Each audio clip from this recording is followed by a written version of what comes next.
Only ఈ ఫీల్డ్లో ఉండే లాభాల గురించి మాత్రమే ఇన్ఫర్మేషన్ ఇస్తూ పోతే, కొంతమంది without full information and without looking at every side business ఆరంభించి నష్టపోయిన తర్వాత ఇలాంటి వీడియోస్ లేదా పర్టికులర్ వ్యక్తి మీ నష్టాలకు కారకులు అని నిందించడం తప్ప ఉపయోగం ఉండదు.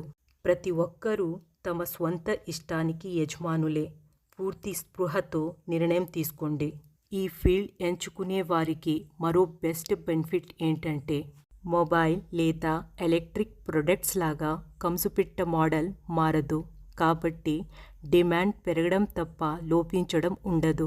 బెస్ట్ హెల్త్కై ఉపయోగించే ఆహార కేటగిరీలో ఇది కూడా మంచి సోర్స్ అని, ఇక ముందు కూడా చాలామంది మాంసం అలవాట్లో భాగమయ్యి మార్కెట్లో కంసుపిట్టల డిమాండ్ పెరుగుతూనే ఉంటుంది. ఒక క్లారిటీ కోసం చెప్తున్నా, క్వీల్